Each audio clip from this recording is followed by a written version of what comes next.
saya sekarang ini kayak bukan direktur zakat wakaf. Kenapa Kenapa? Saya tiap hari webinar dengan Kementerian Keuangan masalah sukuk katanya. Jadi saya direktur bank ini katanya.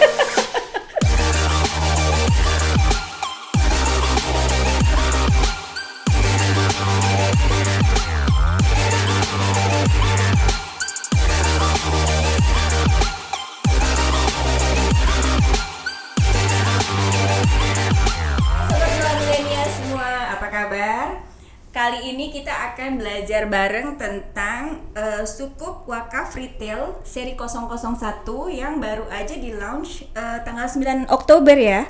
Abang ya, betul. Itu di webinarnya Kementerian Keuangan beserta dengan Kementerian Agama pada saat itu. Ya. Oke. Nah, kita penasaran nih Bang. Untuk itu makanya kita udah seneng banget nih Abang ada di sini. Siapakah Abang ini gitu kan? Ternyata Abang ini adalah Bapak Haji Hendrik Tanjung PhD. Wow. Dan beliau adalah anggota dari Badan Wakaf Indonesia dan juga sebagai Wakil Direktur Sekolah Pasca Sarjana Universitas Ibnu Khaldun Bogor. Oke. Ini aku nih agak-agak bingung nih sama abang ini, soalnya gini, jurusan S1-nya waktu itu kan statistika. MIPA ya Pak ya? Ya, MIPA. Bang ya, nah terus kok bisa tiba-tiba nyasar ke perbankan syariah gitu terus ngurusin wakaf. Itu gimana sih, cerita sedikit dong Bang, sharing-sharing sama kita. Iya, dulu itu waktu kuliah di statistik IPB itu saya tinggal di pondok pesantren. I see. Jadi pagi di pondok, siang di kampus. Sorenya pun ke pondok lagi, terus besok paginya ke kampus lagi. Emang boleh kayak gitu? Kalau Iya. pondok pesantren itu kan harus tinggal di dalam aja gitu. Nah, ini kita khusus pondok pesantren mahasiswa namanya. Oh, oke. Pondok pesantren mahasiswa dan sarjana Ulul Albab Bogor. Oke, that's nice ya. Jadi sebenarnya tidak hanya mahasiswa, teman saya sekamar juga ada ketika itu dosen di UNJ. Jadi pesantren mahasiswa dan sarjana. Jadi ngajinya itu malam saja, ba'da isya dengan pagi ba'da subuh, itu aja. Oke. Sisanya kita di kampus. Oke. Kalau ke kampus, kalau kerja dia kerja gitu. Jadi ini memang pesantren khusus gitu. Terus kok bisa nyasar sampai ke Islamabad? Nah, untuk dokter filosofi bidang ya, ekonomi Islam. Ya, ketika itu tahun 2004 itu sebenarnya dari tahun 2000 saya sudah mencari-cari sekolah ke luar negeri kan. Iya. Untuk Kenapa mendalami itu ekonomi alasannya syariah. Pak Karena Abang? di Indonesia ketika itu kan tidak ada dokter ekonomi syariah kan, belum ada. Belum ketika ada, itu. Jadi oke. saya lihat di luar itu ada dua pilihan ya, Malaysia dengan Pakistan. International Islamic University Malaysia dengan International Islamic University Islamabad kan. Dia tidak sebut Pakistan sih, Islamabad. Islamabad. Nah, saya pikir kalau saya ke Malaysia, saya pulang kampung. Karena iya kan, saya orang Sumatera, pergi pula ke Malaysia, sama masakannya, sama makanannya, sama tariannya pun sama. Oh iya, betul. Tari-tari Melayu kan, kemudian bahasanya sama. Saya pikir saya nggak punya pengalaman apapun ini. Iya. Kan dalam hidup kan kita perlu pengalaman kan. Betul. Akhirnya saya, udahlah kalau gitu saya ke Islamabad, yang semuanya berbeda. Oke. Bahasanya jelas berbeda, iklimnya berbeda. Di Islamabad itu ada salju. Kemudian makanannya berbeda. Saya 3 bulan pertama itu perut nggak enak terus tuh, karena makanannya kan kari-kari dan gandum ya. Iya. Gandum roti yang kayak di Arab itu gitu yang loh. kayak canai gitu juga kayak ya. canai gitu juga. Terus makannya berbeda. Terus kulturnya berbeda, ya bahasanya berbeda. Apalagi tradisinya berbeda. Bahkan mazhabnya pun berbeda. Oh, oke. Jadi kita mazhab Indonesia kan mazhab Syafi'i. Begitu pergi ke Islamabad mazhab Hanafi, kita kaget-kaget juga tuh. Yeah. Saya tahun pertama tuh sok-sok juga lah gitu kan. Tapi Banyak akhirnya harus adaptasi ya. Iya, akhirnya kita jadi lebih kaya dalam memahami Islam gitu loh. Bahwasanya tafsiran kita tidak hanya tafsiran mazhab kita, tapi ada juga tafsiran mazhab yang lain gitu. Jadi kita lebih wise lah dalam menghadapi perbedaan gitu. Oh, that's very interesting dong ya, Bang. Betul. Terus ketika di sana gitu kan ya, itu selain selain abang juga memang sudah mulai tertarik banget, maksudnya untuk mendalami filosofi tentang ekonomi Islam ini, pernah kepikiran nggak sih abang nantinya tuh akan menjadi apa ya? Maksudnya spesialisasinya tuh jadi mengdragnya lebih ke ke BWI ini sendiri gitu? Iya, belum ada pikiran. Sebenarnya ketertarikan itu kan dari dulu ketika di pondok pesantren itu mulai ketertarikan itu. Jadi tahun 92 lah mulai ketertarikan itu. Apalagi kemudian dibentuk bank muamalat kan, wah semakin kuat tuh, wah saya harus menjadi bagian daripada ini gitu kan. Nah gitu. Terus saya kemudian sekolah ke Islamabad, pulang lagi ya kita juga menjadi Dewan Pengawas Syariah di beberapa lembaga keuangan kan. Kemudian juga kita aktif di dunia dakwah kan, kita pengajian ekonomi syariah gitu ya kan. Kemudian bicara apapun ekonomi syariah, khutbah Jumat ekonomi syariah gitu kan. Nah kemudian ini di Badan Wakaf karena ada teman kawan ya yang bilang you harus bantu wakaf, you harus masuk di wakaf ya supaya wakaf ini bisa lebih berkembang, kira-kira begitu. Pada zaman itu memang pada zaman itu mungkin wakaf sudah ada tapi masih belum seperti sekarang ya. Ya betul. Termasuk betul. jenis-jenisnya. Makanya kemarin ketika baru tadi malam ya, saya 2 malam yang lalu saya ketemu dengan Direktur Zakat dan Wakaf ya. Lalu beliau bilang gini, saya sekarang ini kayak bukan Direktur Zakat Wakaf. Kenapa? Saya tiap hari webinar dengan Kementerian Keuangan masalah sukuk katanya. Jadi saya Direktur Bank ini katanya. Aduh. Karena produknya kan luar biasa ya, gitu loh, benar. Dulu nggak ada saya begini-begini. Sekarang saya ketemu direktur dengan direktur bank syariah dengan Kementerian Keuangan hampir setiap hari di mereka kan dalam mensosialisasikan suku wakaf retail ini gitu loh, hampir setiap hari. Dia bilangnya saya kok merasa jadi direktur bank ini katanya. Lucu juga ya. Kalau surat utang kan utang aja, uangnya mau dibuat apa terserah. Iya. Kalau ini enggak, ini harus ada proyeknya dan harus ada underlying assetnya.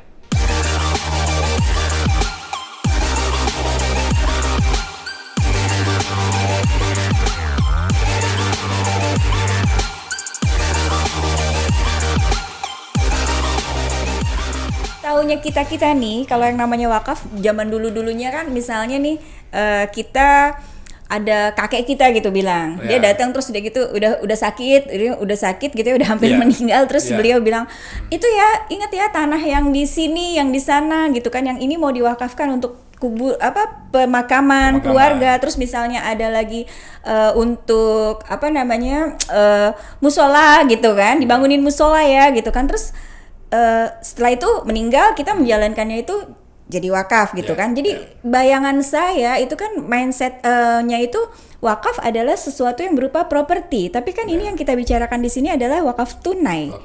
Ya, itu gimana itu Bang sebetulnya? Ya, wakaf itu sederhananya sedekah.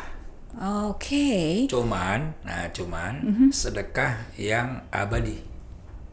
Abadi maksudnya? Abadi, kapitalnya ditahan, yang disedekahin hasilnya. Oke. Jadi ibarat mata air. Ya. Jadi kalau kita sedekah biasa itu kita ngambil air dari kolam, kalau kita berwakaf kita sedekahnya mata air, terus mengalir itu airnya. Walaupun kita nanti udah tidak ada. Walaupun kita sudah meninggal, terus mengalir dia pahalanya. Betul. Jadi bagi sahabat mula milenial ya, ini sedekah biasa sebenarnya, tidak ada yang spesial daripada wakaf itu dalam pengertian anak-anak muda ya. Iya. Cuman yang spesialnya adalah apa? Ini sedekah abadi pokoknya. Gitu aja. Oke. Ini lucu nih. Jadi kita akan coba tanya lagi nih Bang ya. Nah, terus gimana sih sebenarnya sistem kerjanya yang sesuai dengan ketentuan tadi itu yang retail sukuk wakaf retail 001 seri itu. Nah, itu gimana itu Bang mekanismenya sebenarnya? Ya, jadi gini, kalau sukuk itu kan surat kepemilikan aset ya. Kayak obligasi gitu nggak? Obligasi gitu. Tapi saya kurang setuju kalau itu disebut obligasi karena seolah-olah surat hutang. Padahal sukuk itu bukan surat hutang. Sukuk itu adalah surat bentuk kepemilikan, saya punya aset itu. Misalnya begini, pemerintah ingin membangun satu pembangkit listrik tenaga air misalnya, lalu dia generate dari sukuk. Nah, lalu kemudian masyarakat membeli sukuk. Nah, ini sukuk yang dimiliki oleh masyarakat ini adalah bukti kepemilikan bahwasanya masyarakat itu memiliki PLTA tadi. Oke. Jadi bukan surat utang sebenarnya. Nanti sampai kemudian dibayar kembali oleh pemerintah, itu kepemilikannya menjadi tidak lagi ada di situ. Iya. Ya, jadi bukan kalau surat utang kan utang aja, uangnya mau dibuat apa? Terserah. Iya. Nah, kalau ini enggak, ini harus ada proyeknya dan harus ada underlying assetnya, gitu. Makanya dengan sukuk ini maka pemerintah akan lebih terjaga dalam menggunakan dana sukuk ini, dan asetnya juga lebih jelas gitu loh. Iya, karena ya kan? Karena ada ini, jadi kalau saya beli sukuk, saya punya PLTA, saya punya PDAM. Ada sense of belongingnya ya, lebih gitu. Seru gitu kayaknya. Seru.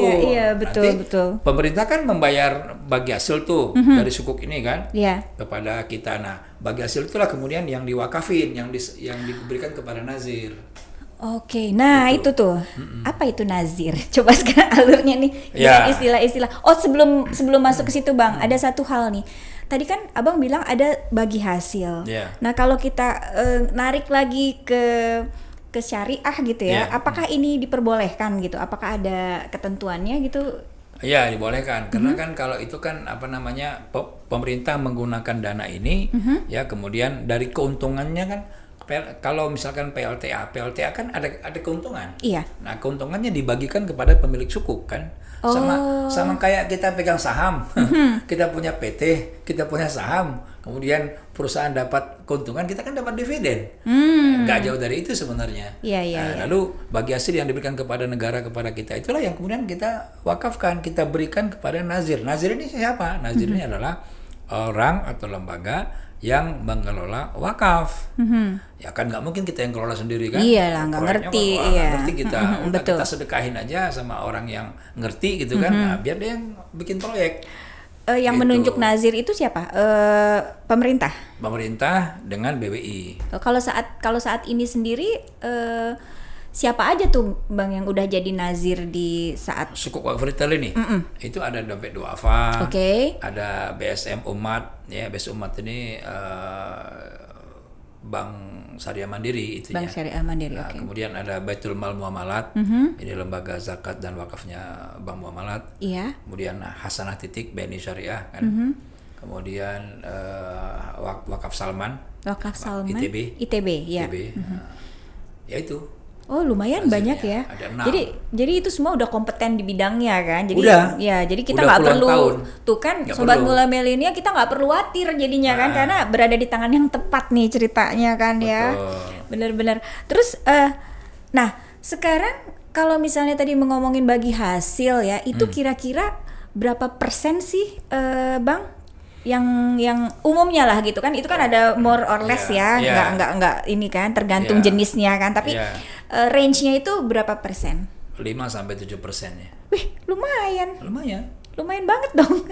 Wah, lumayan banget sobat milenial. Ayo deh kita ngumpulin uang dulu gitu kan. Karena kan saya benar-benar tertariknya karena gini Bang, itu selain kita juga kesannya, jadi kasarnya sih kayak kita meminjamkan uang pada pemerintah, kemudian kita juga bisa melakukan sedekah tadi, kita membantu juga pemerintah, dan uangnya itu nanti kalau sudah selesai kembali ke kita lagi utuh. Kan sukuk itu kan surat kepemilikan kan. Iya, betul. Nanti begitu tenornya 2 tahun minimal. Iya. Uang itu kan akan kembali kepada kita. Nah, yang kita sedekahin hasilnya tadi. Iya, yang bagi hasilnya itu kan. Wow, itu enak banget sobat milenial. Jadi uang kita sebetulnya utuh, tapi kita juga sudah berwakaf, ya kan? Bedanya dengan yang katakanlah yang konvensional kan, kalau kita serahkan properti itu udah nggak akan kembali lagi gitu ya. Jadi kita kalau udah selesai tenornya, nanti kapan-kapan uangnya banyak gitu kan, aku mau ikut lagi gitu kan, silakan. Beli lagi gitu kan. Nanti 2 tahun baik lagi. Ya, gitu. menarik banget ini ya Bang ya. Iya, jadi sebenarnya kan gini kan, kalau pemerintah itu kan ketika dia mengalami kesulitan fiskal, maka dia kan akan mengenerate dari mana dia dapatkan dana kan. Nah, kalau Jepang kan memang dia punya banyak pinjaman, tapi kan pinjamannya ke warga negara sendiri. Jepang itu. Iya, betul. Ya kan? Tidak keluar negeri gitu loh, tidak ke asing gitu ya. Nah, kita juga kalau misalkan kita bisa bantu pemerintah lewat sukuk ini, maka pemerintah akan terbantu sekali, dia tidak akan ke asing. Luar negeri ya. Lama-lama pinjaman, mudah-mudahan nanti pinjaman ke luar akan berkurang tentunya. Wah, kalau itu terjadi luar biasa. Iya, Jadi kita bangsa kita karena punya apa pride kan? sendiri. Wow, pride hebat sendiri. Ya kan. Soalnya nggak perlu asing nih. Ya, kalau saya perlu dana, saya bisa pinjam dari warga saya sendiri kan. Betul, dan warganya juga diuntungkan dong. Diuntungkan, dia bisa beramal. Dia bantu pemerintah, sekaligus dia beramal. Makanya jargonnya kebaikan jariah penuh berkah. Kebaikan jariah penuh berkah, sobat Mula Milenia tuh. Very nice ya. Wow, ini makin menarik nih Abang. Nah, terus sekarang yang jadi pertanyaan adalah apakah semua elemen masyarakat termasuk gen Y kita ini yang duitnya masih pas-pasan bisa ikutan gitu? Itu kan kedengarannya MM-an tuh kemarin waktu di webinar saya sampai waduh, gimana sih gitu kan?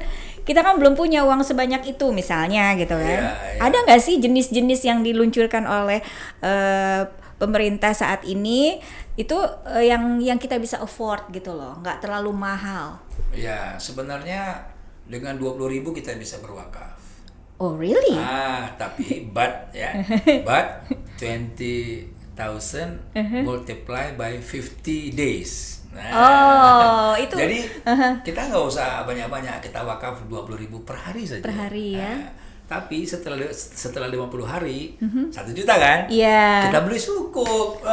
Bisa milenial bisa itu. Itu cuma ngurangin ngopi-ngopi sedikit ngurangin lah. Ngopi dikit itu.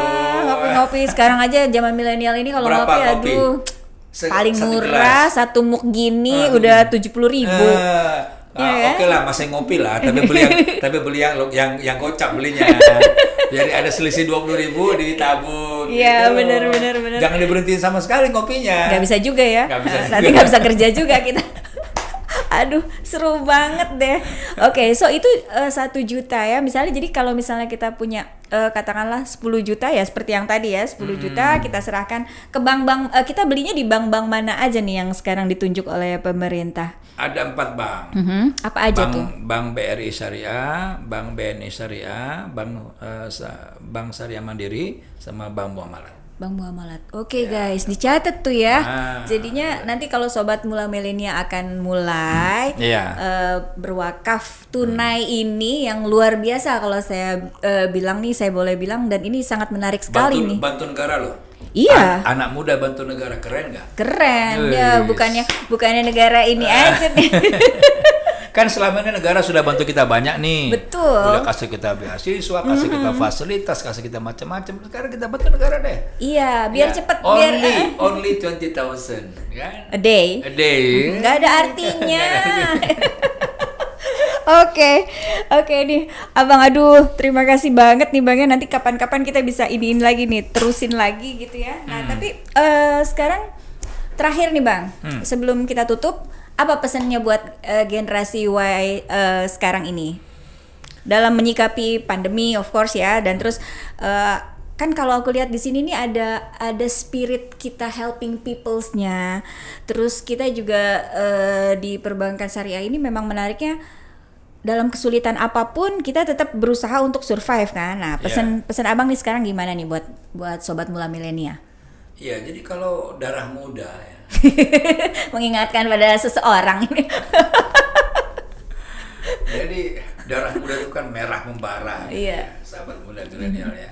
Saya juga dulu muda kan. Iya. Sekarang juga masih kok Abang, tenang aja. Gak langsung putih begini rambutnya kan.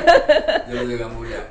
Darah muda itu kan darah orang yang penuh semangat, penuh energi ya kan. Nah lalu oleh karena itu sekarang mari sama-sama kita bersemangat, kita energi, kita bantu kesulitan orang, kita bantu kesulitan negara. Betul. Ya kan? Gitu. Jadi kalau kita sudah bantu orang, maka Allah akan bantu kita.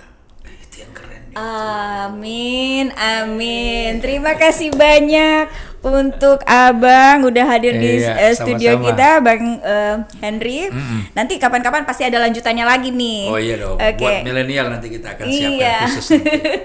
Oke, terima kasih sudah ada di podcast Andrea @Mula Milenial, dan sahabat Mula Milenial, sudah demikian tadi kita bincang singkat mengenai sukuk Wakaf Retail seri 001 ya Bang ya. Oke, terima kasih dan sampai ketemu lagi. Oh ya, jangan lupa maskernya dipakai lagi dong.